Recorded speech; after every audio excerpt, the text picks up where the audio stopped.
केवल लक्ष्मण ही कर सकते थे मेघनाद इंद्रजीत का वध, पर क्यों?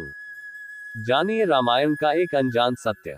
दोस्तों, हनुमान जी की राम भक्ति की गाथा संसार भर में गाई जाती है, लेकिन लक्ष्मण जी की भक्ति भी अद्भुत थी। लक्ष्मण जी की कथा के बिना श्री राम कथा पूर्ण नहीं है। अगस्त्य मुनि अयोध्या आए और लंका युद्ध का प्रसंग छिड़ गया।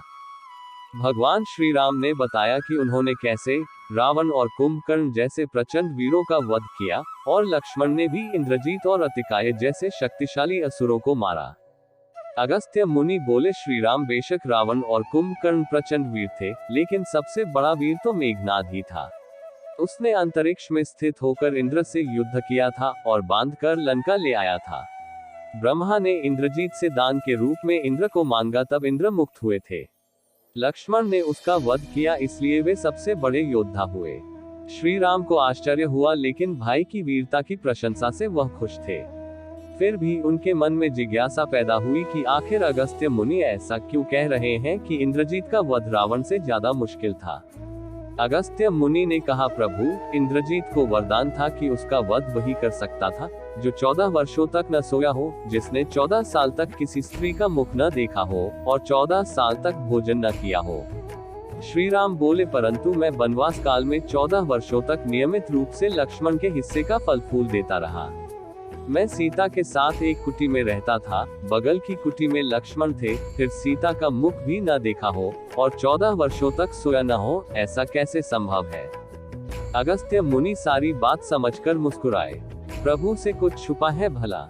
दरअसल सभी लोग सिर्फ श्री राम का गुणगान करते थे, लेकिन प्रभु चाहते थे कि लक्ष्मण के तप और वीरता की चर्चा भी अयोध्या के घर घर में हो। अगस्त्य मुनि ने कहा, क्यों न लक्ष्मण जी से पूछा जाए। लक्ष्मण जी आए और प्रभु ने कहा कि आपसे जो पूछा जाए उसे सच सच कहिएगा। प्रभु ने पूछा, हम तीनों 14 वर्षों तक साथ रहे, फिर तुमने सीता का मुख कैसे नहीं देखा? फल दिए गए फिर भी अनाहारी कैसे रहे और 14 साल तक सोए नहीं? ये कैसे हुआ? ऋषिमुख पर्वत गए तो सुग्रीव ने हमें उनके आभूषण दिखाकर पहचानने को कहा। आपको स्मरण होगा, मैं तो सिवाय उनके पैरों के नुपुर के कोई आभूषण नहीं पहचान पाया था, क्योंकि मैंने कभी भी उनके चरणों के ऊपर देखा ही नहीं। 14 वर्ष नहीं सोने के बारे में सुनिए, आप और माता एक कुटिया में सोते थे।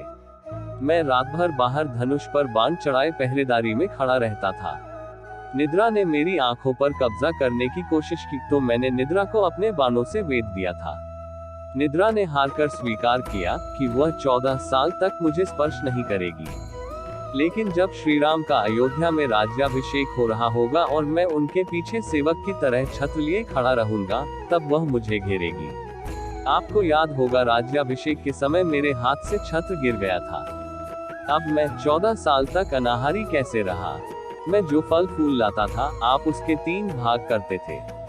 एक भाग देकर आप मुझसे कहते थे, लक्ष्मण फल रख लो। आपने कभी फल खाने को नहीं कहा, फिर बिना आपकी आज्ञा के मैं उसे खाता कैसे? मैंने उन्हें संभाल कर रख दिया। सभी फल उसी कुटिया में अभी भी रखे होंगे। प्रभु के आदेश पर लक्ष्मण जी चित्रकूट की कुटिया में से वे सारे फलों की टोकरी लेकर आए और दरबार में रख दिया। फलों की गिनती हुई, 7 दिन के हिस्से के फल नहीं थे। प्रभु ने कहा, इसका अर्थ है कि तुमने 7 दिन तो आहार लिया था। लक्ष्मण जी ने 7 फल कम होने के बारे में बताया, उन 7 दिनों में फल आए ही नहीं। जिस दिन हमें पिताश्री के स्वर्गवासी होने की सूचना मिली, हम निराहारी रहे। जिस दिन रावण ने माता का हरण किया, उस दिन फल लाने कौन जाता?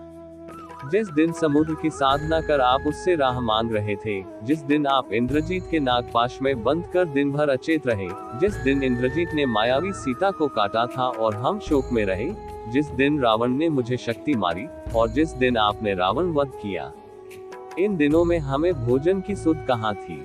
विश्वामित्र मुनि से मैंने एक अतिरिक्त विद्या का ज्ञान लिया था, बिना आहार किए जीने की विद्या। उसके प्रयोग से मैं 14 साल तक अपनी भूख को नियंत्रित कर सका, जिससे इंद्रजीत मारा गया। भगवान श्री राम ने लक्ष्मण जी की तपस्या के बारे में सुनकर उन्हें हृदय से लगा लिया। दोस्तों, अगर ये वीडियो पसंद आई हो तो इसे लाइक और शेयर जरूर कीजिएगा। अगर आपने हमारे चैनल मोटिवेशन वेदिया को सब्सक्राइब नहीं किया तो जरूर करिए, और इस वीडियो को अंत तक देखने के लिए आपका बहुत बहुत शुक्रिया। धन्यवाद।